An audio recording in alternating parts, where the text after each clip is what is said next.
بسم الله الرحمن الرحيم قل يا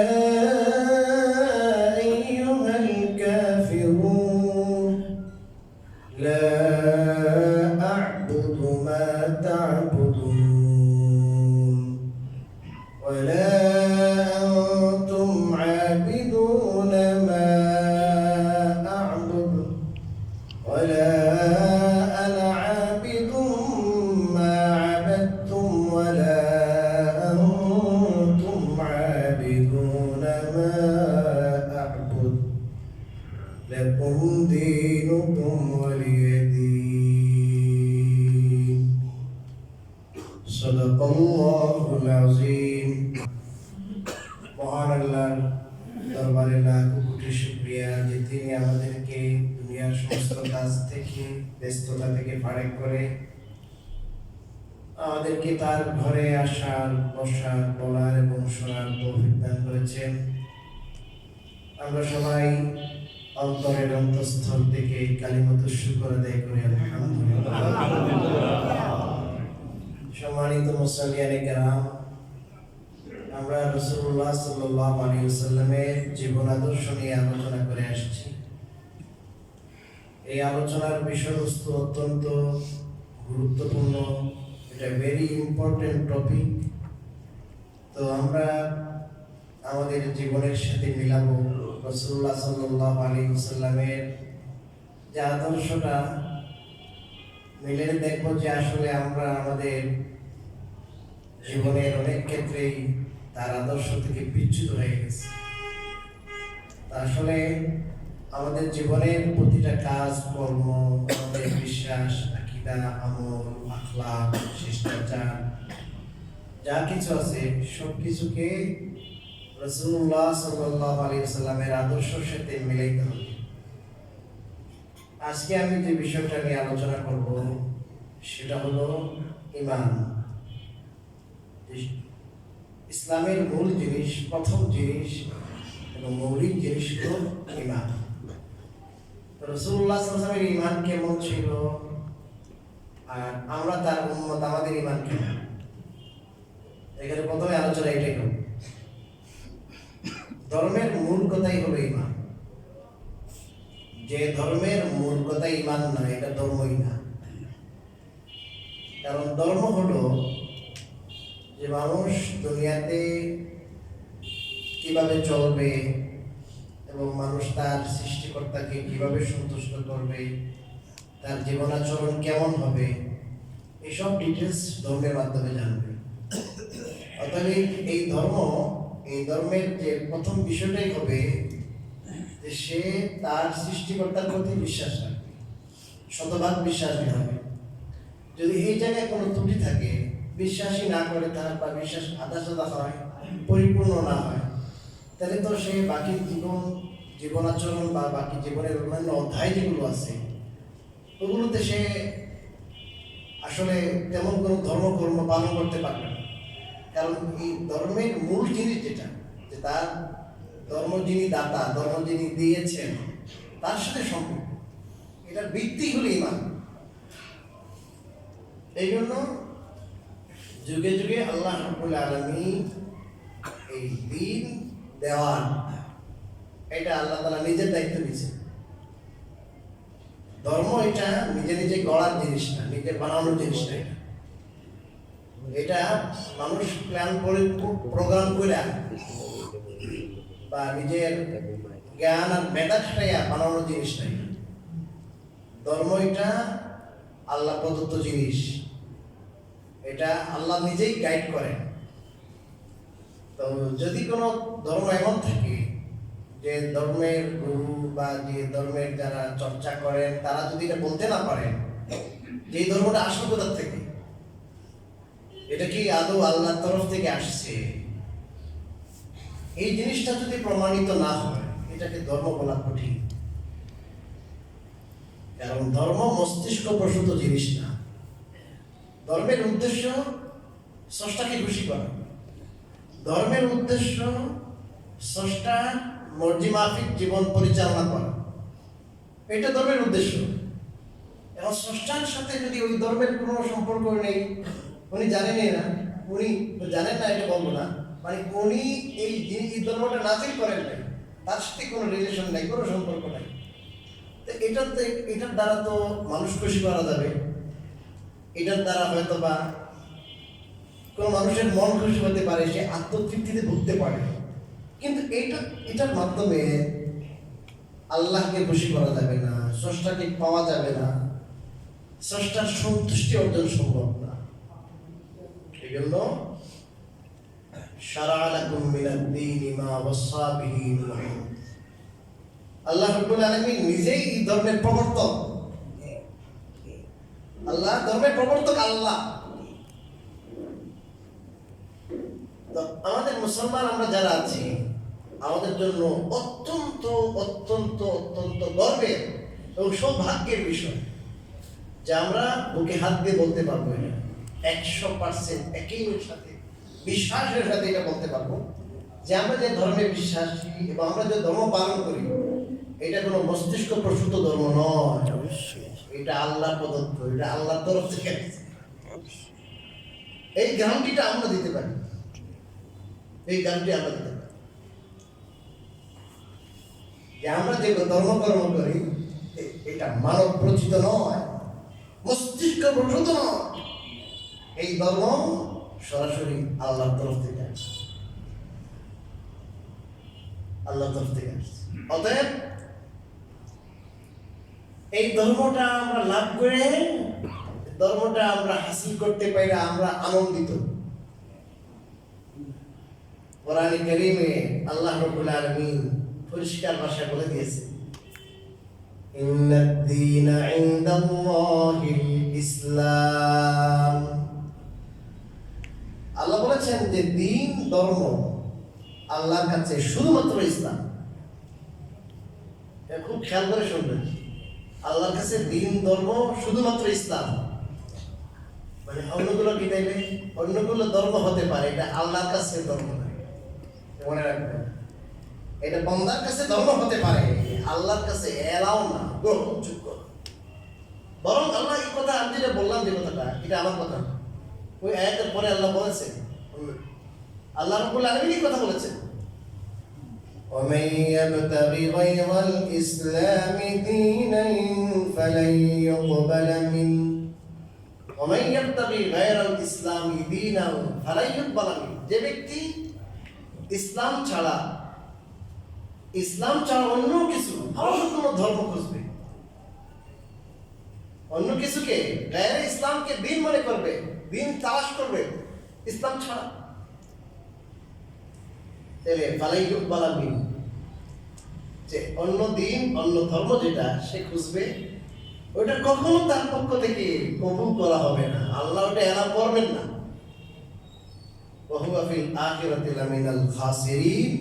আর সে দুনিয়াতে হয়তো মনে করছে যে আমি ধর্ম পালন করতেছি, অনেক পয়সা, টাকা, সময়, শ্রম এগুলো করেছে, আরাধনা করেছে, অনেক কিছু করেছে, আখিরাতে ওয়া হুয়া ফিল আখিরাতে যে মিনাল খাসিরিন, সে ক্ষতিগ্রস্তদের অন্তর্ভুক্ত হবে, সে আখিরাতে যে কোনো বেনিফিট পাবে না, লাভ পাবে। এই জন্য আল্লাহ তাআলার দরবারে সবসময় আমরা শুকরিয়া আদায় করবো যে আল্লাহ আমাদের জন্ম আপনি দিয়েছেন, আমাদের মা বাবা মুসলমানের ঘরে আল্লাহ জন্ম দিয়েছে।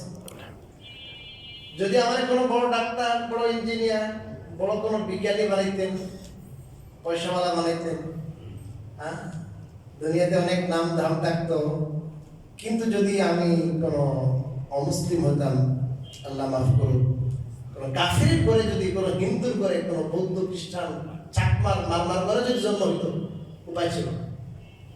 আপনার আমার থেকে অনেক বড় জ্ঞানী আছে, অনেক বড় ডাক্তার আছে হিন্দু, বড় সচিব আছে হিন্দু, আছে না?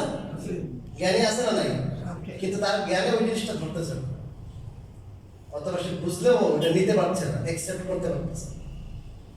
আপনার আমার কোনো যোগ্যতাই নাই, আল্লাহ তাআলা কোনো যোগ্যতা ছাড়াই, চাওয়া ছাড়াই আল্লাহ তাআলা মেহেরবানি করে আমাদেরকে একমাত্র সত্য ধর্ম, যেটা একমাত্র আল্লাহর কাছে গ্রহণযোগ্য, সেই ইসলাম ধর্মই আল্লাহ আমাদেরকে দীক্ষিত করেছেন। মুসলমান পরিবারে জন্ম দিয়ে আল্লাহ তাআলা আমাদেরকে সৃষ্টি করেছেন।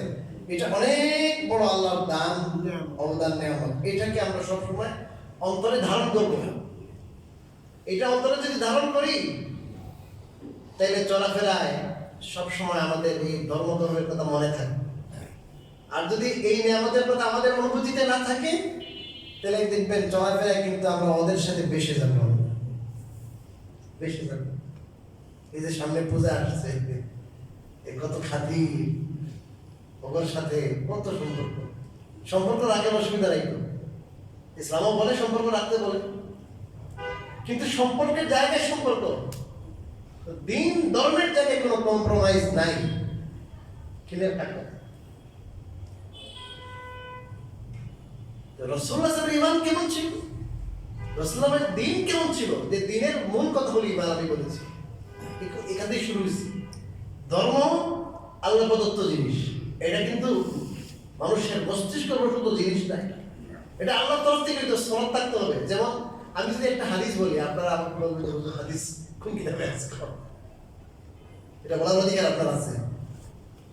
আবার মুফতি সাহেব সবসময় একটা কথা বলেন, যে যদি আপনি হক কথা বলবেন, যদি কোরআন হাদিসের কথা হবে কোনো সমস্যা নাই।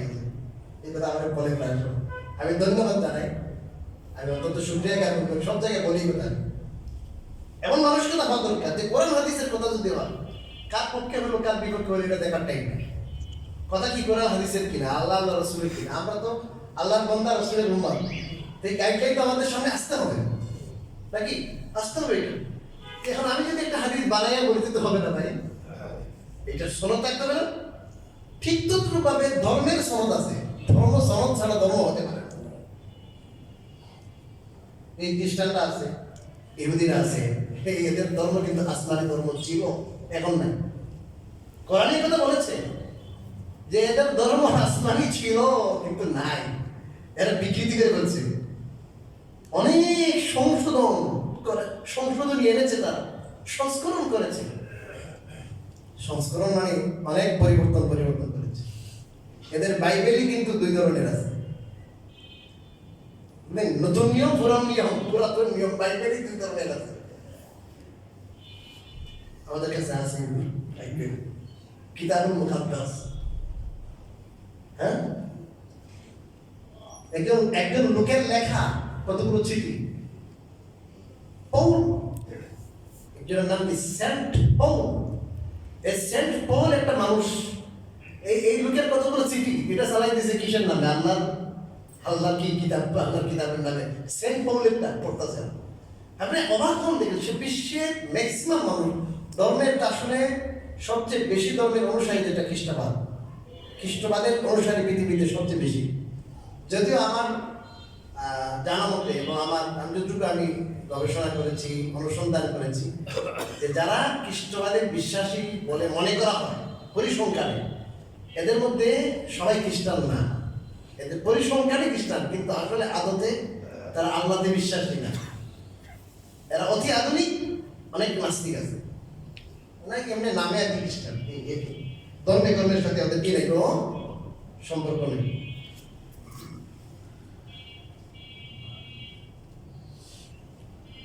তো বেশিরভাগ মানুষ বিশ্বের খ্রিস্টান, এর মধ্যেও আছে অনেকে খ্রিস্টান না, নামে খ্রিস্টান। আর যারা খ্রিস্টান আছে, ধর্ম পালন করে, এদের যে বাইবেল যেটা আছে, বাইবেল অরিজিনাল যেটা ভাষা ছিল তাওরাতের, সেটা ছিল হিব্রু। পুরো দুনিয়ার খ্রিস্টানদেরকে আপনি চ্যালেঞ্জ করেন যে ভাই আপনাদের যে ধর্মীয় গ্রন্থ ছিল হিব্রু ভাষা, ওটা একটু দেখাতে পারবেন। এবং আল্লাহ যেটা নাযিল করেছিলেন অরিজিনাল, ওটা দেখান পারবেন না। এদের মধ্যে এই তাদের যে ধর্মের গ্রন্থ আছে, বাচ্চু বিরুদ্ধে বলা সুস্পষ্ট প্রমাণ আছে ওদের ধর্মের গ্রন্থের মধ্যে, কিতাবের মধ্যে, যে এটা অরিজিনাল আল্লাহর না। কিন্তু এই এত বিকৃতির বড় রয়ে গেছে এটার মধ্যে কিছু কথা, যেটা দ্বারা বোঝা যায় যে এদের ধর্মের ডেট ওভার হয়ে গেছে। এবং এদের ধর্ম শুধু বনী ইসরায়েলের জন্য, বিশ্বজনীন নয়, পুরা বিশ্ববাসীর জন্য ওদের ধর্ম না। আমি বনী ইসরায়েলের হারানো মেষের জন্য প্রেরিত হয়েছি, আছে লেখা। বনি ইসরাইল, বাংলাদেশের মানুষ কি বনি ইসরাইল নাকি? বনি ইসরাইল ইয়াকুব আলাইহিস সালামের সন্তান। এদের ধর্ম বিশ্বজনীন না, এদের ধর্ম পুরো বিশ্বের জন্য না, সমস্ত মানুষের জন্য নয়, কিয়ামত পর্যন্ত সমস্ত উম্মতের জন্য এদের ধর্ম নয়। এবং এটা এত বিকৃতির হলো আল্লাহর কি লীলা। এখনো ওই ওই ওই ধর্মের ওই গ্রন্থের মধ্যে, ওই বাইবেলের মধ্যে আমাদের রাসূলুল্লাহ সাল্লাল্লাহু আলাইহি ওয়াসাল্লাম যে আসবেন এই কথা আছে। যাই হোক, সেটা আমার বলার উদ্দেশ্য না। বলার উদ্দেশ্য হলো এই বিকৃত বই যেটা আল্লাহ রাব্বুল আলামিন নাযিল করেছিলেন আদম বইটা না, এবং সেটা লিমিটেড একটা জাতির জন্য, একটা ভূখণ্ডের জন্য ছিল, এবং একটা লিমিটেড টাইমের জন্য ছিল, এক্সপায়ার, যেটা ডেট হয়ে গেছে, ওভার হয়ে গেছে। রাসূলুল্লাহ সাল্লাল্লাহু আলাইহি ওয়াসাল্লাম ওনার নবুয়তের সূর্য যখন উদিত হয়েছে ওটা শেষ, ডেট ওভার। এই ডেট ওভার ধর্ম যেটা ডেট ওভার হয়ে গেছে। ঈসা আলাইহিস সালাম নিজে বলেছেন যে আমি সুসংবাদ নিয়ে আসছি, আমার পরবর্তীতে আহমদ নবী আসবেন, তাকে ফলো করতে হবে। উনি নিজে বলেছেন। তারা যে নবী বিশ্বাসী, যে নবীতে তারা বিশ্বাসী, ওই নবীর হেদায়েত এবং তার নির্দেশনা তারা উপেক্ষা করে আজকে মুসলমানদের উল্টা তারা কি করতেছে, বিভিন্ন ধরনের ষড়যন্ত্র করে যাচ্ছে। অথচ তারা যদি বাস্তবিক অর্থে খ্রিস্টান হইতো তাহলে আজকে তাদের মুসলমান হওয়া ছাড়া কোনো উপায় নাই। তো ম্যাক্সিমাম মানুষ এই বাতিল ধর্মের অধিকারী, আপনার অনুসারী, যেটা বেটোয়ার হয়ে গেছে। আর ইহুদিরা তো আরো আগে, ইসরায়েলিরা আরো আগে। হযরত মুসা আলাইহিস সালাম, মুসা আলাইহিস সালাম বলেছেন আমাদের নবী সাল্লাল্লাহু আলাইহি ওয়াসাল্লামের কথা, উনিও বলে গেছেন। তো মুসা আলাইহিস সালামের গ্রন্থ ছিল তাওরাত, আর ঈসা আলাইহিস সালামের গ্রন্থ ছিল ইনজিল। এটা তাওরাত না, ইনজিল ছিল, ওটাকে তারা বাইবেল নাম দিয়েছে। যাই হোক, আর এছাড়া যে ধর্মগুলো আছে, এই হিন্দু ধর্ম বলেন, বৌদ্ধ ধর্ম বলেন, হিন্দু ধর্ম বলেন, বৌদ্ধ ধর্ম বলেন, এগুলো আমাদের হিন্দুস্তান, ভারত, বাংলাদেশ, পাকিস্তান, অনেক আশেপাশের দেশে, এশিয়াতে অনেক আছে। এইগুলো যদি আপনি অনুসন্ধান করেন দেখবেন যে ওদের মধ্যে অনেক অবতার ছিলেন। কেউ কেউ হয়তো রাসূল ছিলেন হিন্দু ধর্মের, অনেক আগে, 3-4 হাজার বছর আগে। ওনারাও বলে গেছেন, ভবিষ্যৎবাণী করে গেছে যে আমাদের পরে একজন রাসূল আসবেন, তার নাম এটা হবে, তার জন্মস্থান অমুক জায়গায়, তার মা বাবা অমুক তমুক, সব ডিটেলস বলে গেছে। এই সবগুলো দেখা যায়, মিলে যায় আমাদের নবী সাল্লাল্লাহু আলাইহি ওয়াসাল্লামের সাথে হিন্দু ধর্মের। কিন্তু এই যে এত লম্বা হাজার হাজার বছর গেছে, হাজার হাজার বছরের কারণে অনেক গুরু অনেক ভূখণ্ডে আসছেন গেছেন। এই কারণে এদের মধ্যে কারণ সুনির্দিষ্ট কোনো কি নাই, বই ছিল না। একটা আমাদের যেমন কোরআন আছে, আমাদের রামায়ণ আছে, মহাভারত আছে, উপনিষদ আছে, পুরাণ আছে, 18টা পুরাণ আছে, 18টা পুরাণ আছে, 4টা বেদ আছে মানুষের লেখায়।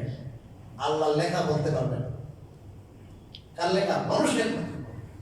এবং আপনারা যেরকম প্রত্যেকে কোরআন পড়ার অধিকার রাখেন, এবং আমরা উৎসাহিত করি যে ভাই ধর্মগ্রন্থ সবার জন্য, সমস্ত মানুষের জন্য, আপনারা পড়েন, এখান থেকে গাইডলাইন নেন, নির্দেশনা দেন, ওরকম না। ওই কিছু কিছু 2-4 জনে পড়বে যারা শিক্ষিত, ঠাকুররা পড়বে, বাবন যারা আছে এরা পড়বে। এছাড়া সাধারণ হিন্দুদের সাথে কথা বলে দেখবেন কোনো ধারণাই নেই, এদের এই ধর্মীয় গ্রন্থের সাথে ওদের কোনো সম্পর্কই নেই। এটাকে জীবনের গাইডলাইন হিসাবে তারা নিবে, পড়বে, স্টাডি করবে, আর জীবনের প্রত্যেকটা ক্ষেত্রে এটাকে বাস্তবায়ন করবে। ওরকম গ্রন্থও না, আর ওগুলো পড়াও নাই, কোনো চর্চা নেই। এগুলো আমরা চর্চা করেছি, পড়েছি, আমাদের কাছে আছে। তো আল্লাহ রাব্বুল আলামিন আমাদেরকে যে দান করলেন যে ধর্মটা, এটা আল্লাহর পক্ষ থেকে নাজিলকৃত, এটার সনদ আছে। এটা কি আছে? সনদ আছে। এটাই একমাত্র ধর্ম। এটা যদি আপনি মানতে না পারেন, আপনি যদি মনে করেন, কেউ যদি মনে করে যে ইসলাম ধর্ম ঠিক, তবে অন্যান্য ধর্ম পালন করে যদি সে মানবতাবাদী হয়, মানুষের সাথে সুন্দর সুষ্ঠু আচরণ করে, তাহলে সেও স্বর্গে যেতে পারবে, জান্নাতে যেতে পারবে। এমন অনেক মানুষের বিশ্বাস এমন যে প্রত্যেকে যার যার ধর্ম পালন করে, সে যদি মানবতাবাদী হয়, মানুষের সাথে সুন্দর সুষ্ঠু আচরণ করে, জুলুম না করে, তাহলে সেও কোথায় যাবে? জান্নাতে যাবে। এটা ভুল ধারণা। যদি কেউ ইসলামকে শুধুমাত্র ইসলামকে হক ধর্ম সত্য ধর্ম বলে বিশ্বাস না করে, তার ঈমান নেই।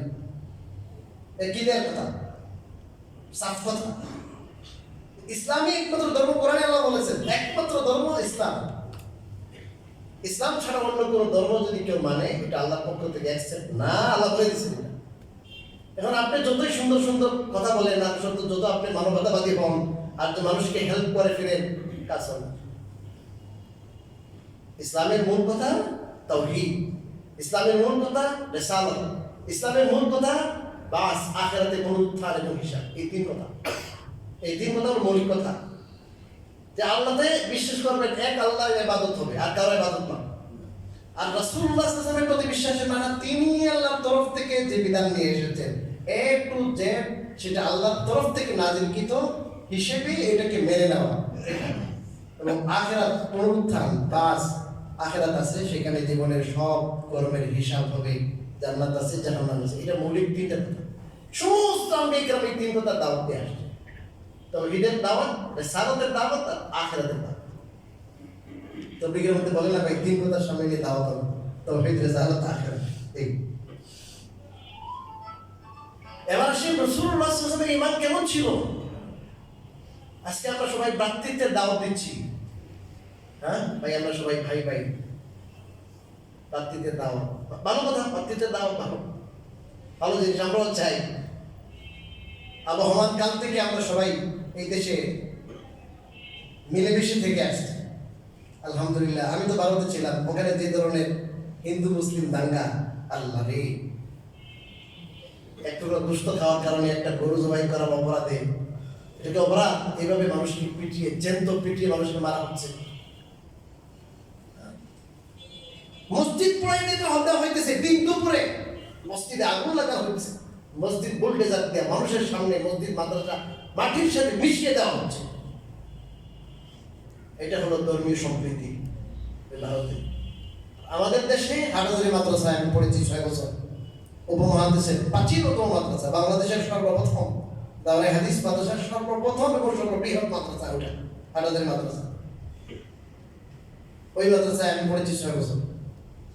ওখানে যে বাইতুল কারীম মসজিদ, বিশাল মসজিদ, ওই মসজিদের সাথেই লাগা হলো ওদের কীর্তন, হিন্দুদের একটা ভিড়ও ছড়ে না এই পর্যন্ত।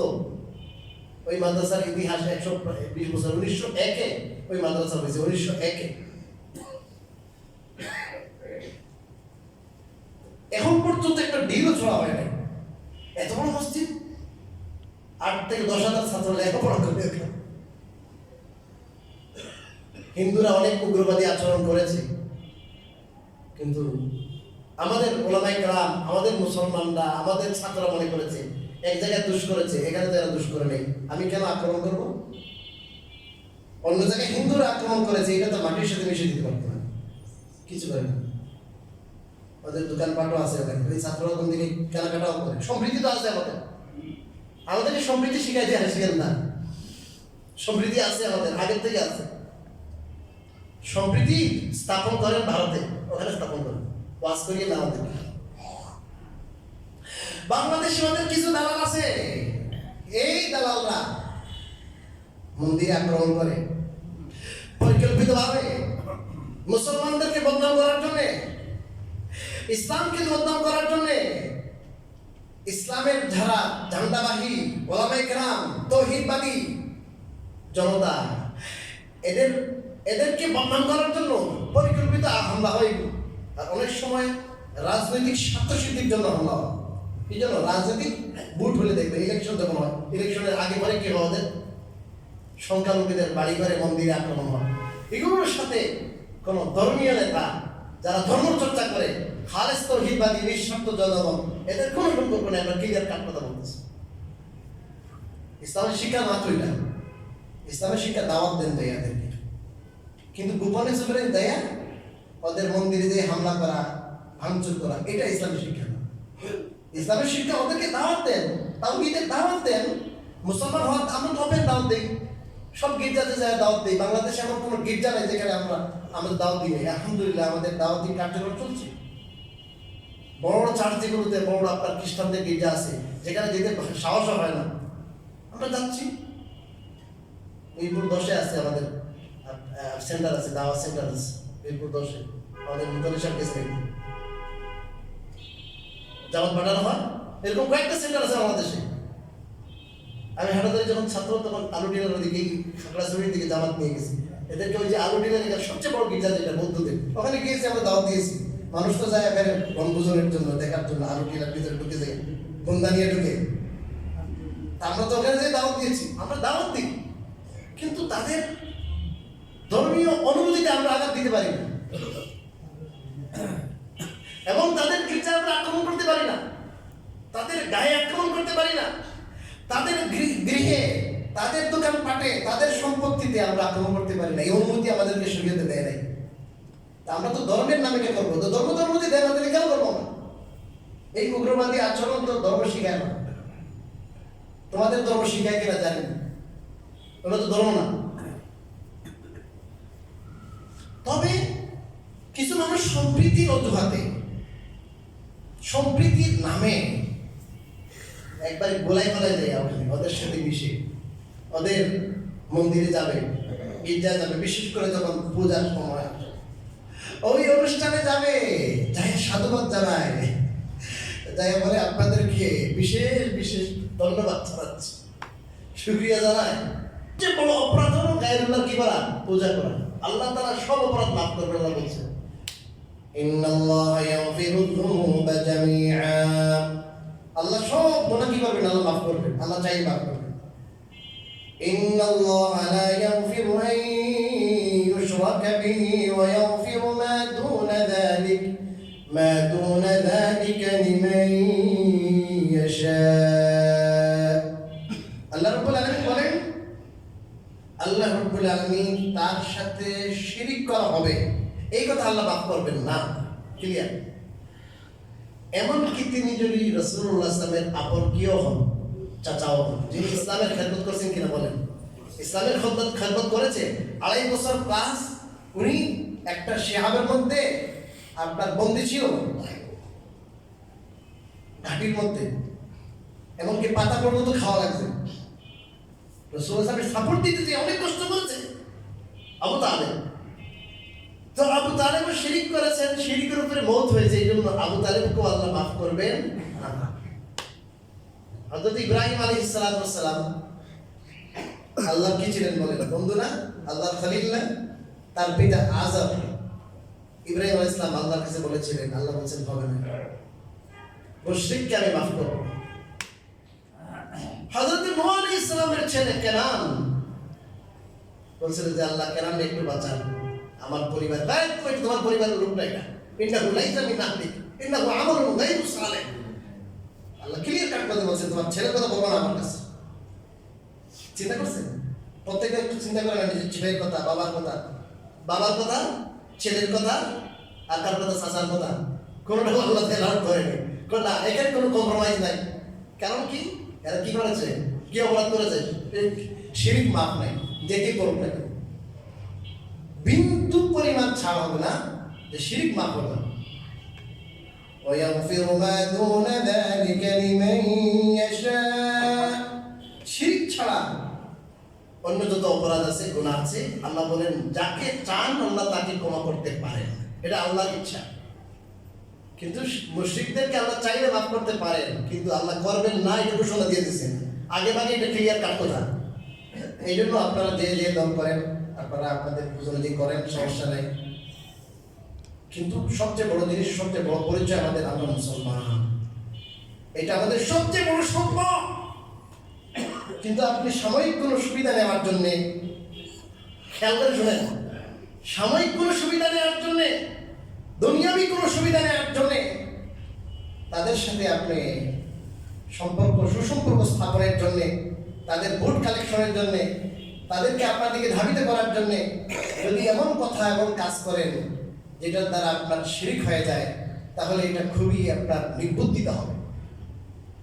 যে আল্লাহ তাআলা আপনাকে এত বড় ইহসান আর দয়া করলেন, হিন্দুর ঘরে জন্ম না দিয়া আল্লাহ তাআলা আপনাকে, আল্লাহ সৃষ্টি করলেন, আল্লাহ তাআলা আপনার জন্ম দিলেন ওই মা বাবা, যে বাবা মুসলমান, তার ঘরে। আপনার এই নিয়ামত, যে আপনার এত বড় নিয়ামত, এটা না শুকরি করলেন, এই অপরাধের কারণে আল্লাহ না করুন এমনও হতে পারে মৃত্যু ইমানের উপরে নাও হতে পারে, কারণ আপনি নিয়ামতের শুকরিয়া করেন না, শুকরিয়া করেছেন, অকৃতজ্ঞতা করেছেন। এই জন্য এই পূজা জিনিসটা বুঝতে হবে। পূজা ওদের উৎসব, এই পূজা আমাদের 12 মাসই আমরা আল্লাহর পূজা করি, ডেইলি, সবসময়।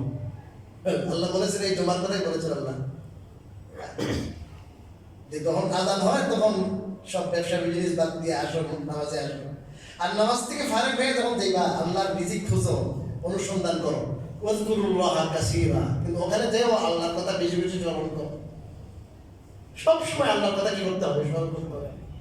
আমরা কোনো সিজনে ইবাদত করবো না, আমরা সবসময় আল্লাহর ইবাদত করি, সবসময় আল্লাহর সিজদা করি, সবসময় আল্লাহকে আমরা বিশ্বাস করি, সবসময় আমরা আল্লাহকে ধারণ করি। কোনো একটা সিজনে যাইয়া ওখানে যাইয়া আপনার কাপড় চোপড় পরিধান করলে কত কিছু হইতেছে।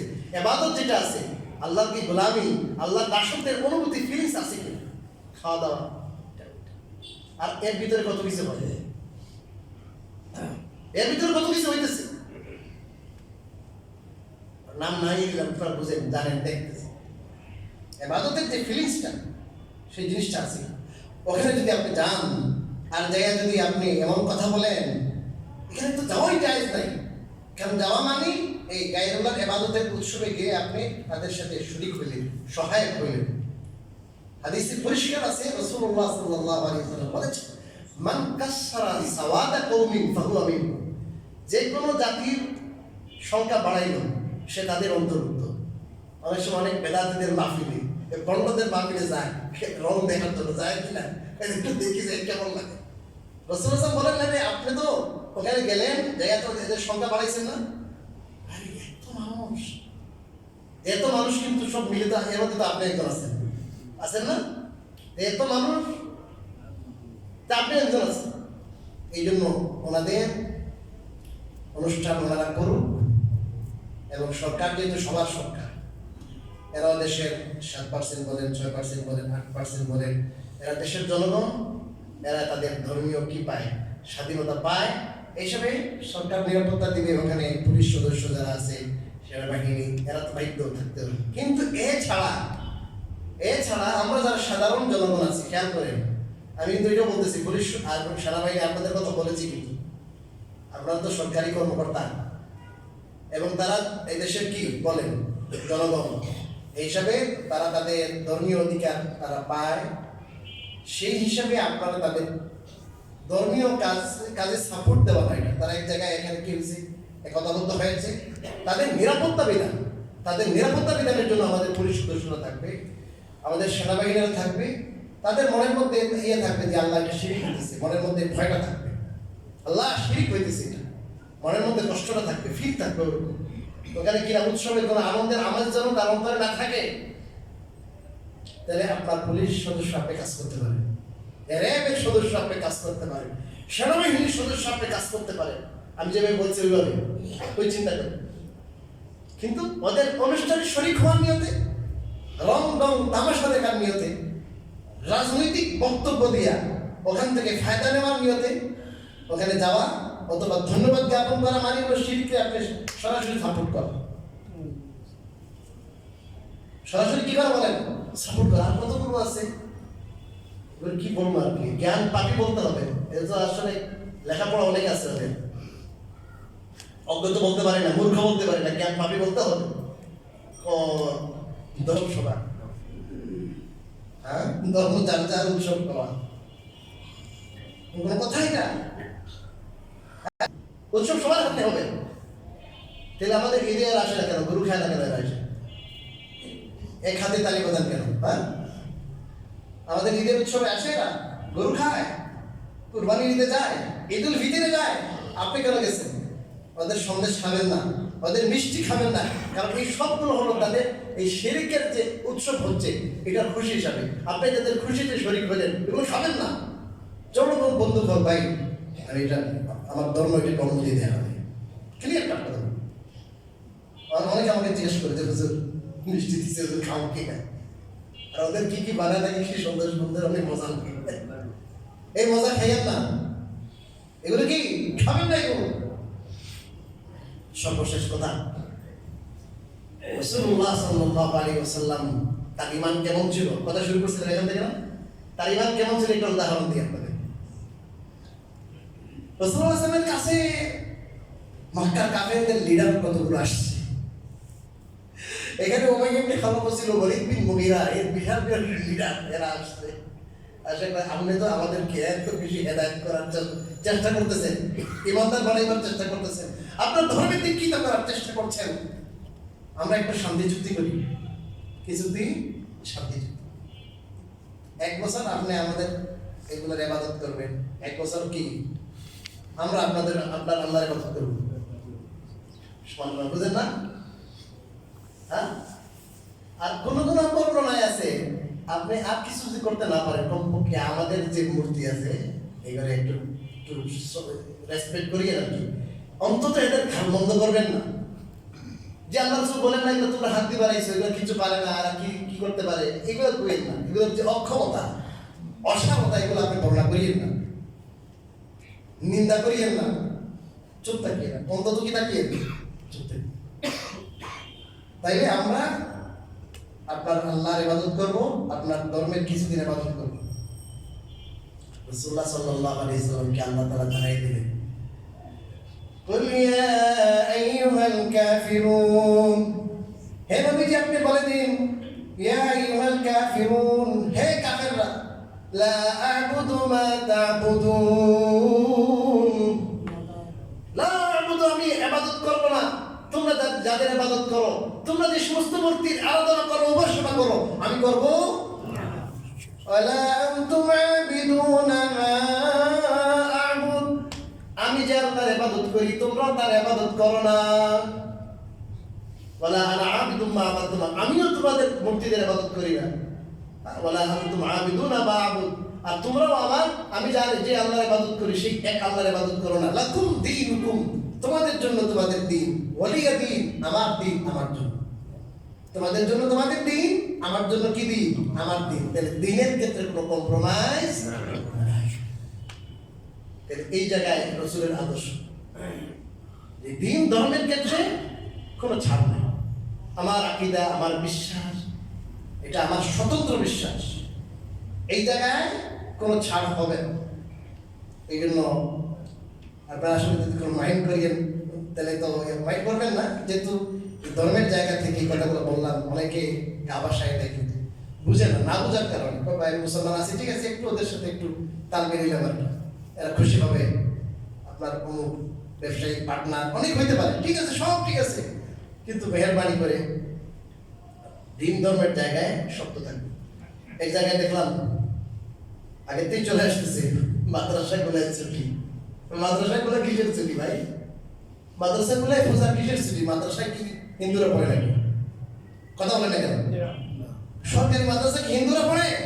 সরকারি মাদ্রাসা হিন্দুরা পড়ে না। কিসের ছুটি? কিসের সরকারি ছুটি? এরা তো ছুটি তো হলো পূজার জন্য, এরা তো পূজা করবে না। তা আপনি যদি সরকারি মাদ্রাসায় আবার কি আছে, ধর্ম শিক্ষক দিছে, আপনার কি হিন্দু? ধর্ম শিক্ষক আপনার সরকারি মাদ্রাসায় হিন্দু? সরকারি মাদ্রাসার প্রিন্সিপাল বানাই দিয়েছে হিন্দুদেরকে। এই সরকার আসার পরে আমরা তো চেঞ্জের আশা করেছিলাম, আমাদের আশার মূল কোনো চেঞ্জ করতে পারে নাই। ব্যর্থ সরকার। এই জায়গায় কেন থাকবে? কেন সরকারি মাদ্রাসা থাকবে আপনার হিন্দু থাকবে কেন? মাদ্রাসা, কোরআন পড়া, বুখারী শরীফ পড়া হয় এখানে, কেন হিন্দু থাকবে ওখানে? হিন্দু থাকবে কেন ওখানে? প্রিন্সিপাল বানাই দিছে, ধর্ম শিক্ষক বানাই দিছে হিন্দুকে। এই বাংলাদেশের ধর্মীয় মানুষের ওলামায়ে কেরামের অভাব পড়ছে নাকি? আবার এখন এই আপনার ছুটি দিচ্ছে সরকারি মাদ্রাসায়, বাতিল করার জন্য ওই সরকারি মাদ্রাসার কিছু শিক্ষক শিক্ষার্থীরাও অ্যাপ্লিকেশন করেছেন, দেখলাম আবেদন করেছে বাতিল করার জন্য। সরকারের উচিত করে বাতিল করা, কেন এদের সময়টা নষ্ট করবে? কোন শিক্ষক যদি থেকেও থাকে ওই শিক্ষককে ছুটি দেন, শিক্ষক ছুটিতে যেতে পারে, সমস্যা কি? মাদ্রাসা খোলা থাকবে, পূজা উপলক্ষে মাদ্রাসা বন্ধ। আল্লাহ রাব্বুল আলামিন আমাদেরকে বুঝার ও আমল করার, আল্লাহ তাআলা ঈমানের ক্ষেত্রে, ইসলামের ক্ষেত্রে, ধর্মের ক্ষেত্রে আল্লাহ তাআলা আমাদেরকে অটলতা এবং অবিচলতার সাথে চলার তৌফিক দান করুন। আমিন। ওয়া আখিরু দাওয়ানা।